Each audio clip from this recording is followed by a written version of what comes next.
মমতা নাকি ঋতব্রত শিবির? আসল তৃণমূলের তকমা দেবেন কাকে, মুখ খুললেন জ্ঞানেশ কুমার। সাংবাদিক সম্মেলনে বাংলার মানুষের রাজনৈতিক সচেতনতা নিয়ে প্রশংসাও করেন কমিশনের আধিকারিকরা। আসল তৃণমূল কারা? এখন রাজ্য রাজনীতিতে লাখ টাকার প্রশ্ন এটাই। এবার এই নিয়ে মুখ খুলল জাতীয় নির্বাচন কমিশন।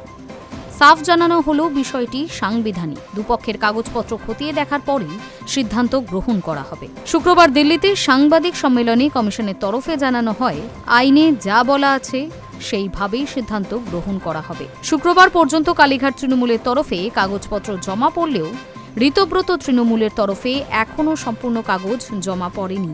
বিধানসভা ভোটে ভরাডুবির পরই প্রতিদিনই একটু একটু করে ভাঙছে তৃণমূল। ইতিমধ্যে অধিকাংশ বিধায়ক যোগ দিয়েছে ঋতব্রত শিবিরে। ভোটে পরাজিত তৃণমূল প্রার্থীরাও ঝুঁকছে বিদ্রোহী শিবিরে। অন্যদিকে দিল্লিতে রাজ্যসভার 4 সাংসদ পদত্যাগ করেছেন। তাদের মধ্যে 3 জন ইতিমধ্যেই গেরুয়া শিবিরের সাংসদ নির্বাচিত হয়েছেন। লোকসভাতেও সিংহভাগ সাংসদ তৃণমূল ছেড়ে এনসিপিআইতে যোগ দিয়েছেন। সূত্রের খবর, লোকসভার বিদ্রোহী তৃণমূল সাংসদরা সরাসরি বিজেপিতে যোগ দিতে পারে। এই জটিল পরিস্থিতির মধ্যে তৃণমূলের রাশ কাদের হাতে থাকবে তা নিয়ে শুরু হয়েছে টানাপোড়েন।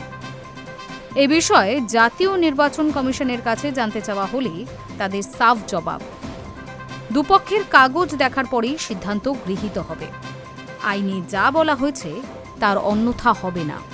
অন্যদিকে দেশ জুড়ে যে ভোটার তালিকার নিবিড় সংশোধনের কাজ চলছে তা স্বচ্ছভাবেই হচ্ছে প্রমাণে মরিয়া ছিল কমিশন। গোটা প্রক্রিয়া কিভাবে হয়েছে বা এখনও হচ্ছে তার ব্যাখ্যা দেন জাতীয় নির্বাচন কমিশনার জ্ঞানেশ কুমার সহ আধিকারিকরা। কমিশনের তরফে জানানো হয়েছে, দেশের বিভিন্ন রাজ্যের হাইকোর্ট ও সুপ্রিম কোর্টে তালিকা সংশোধন নিয়ে মোট 786টি মামলা হয়েছিল।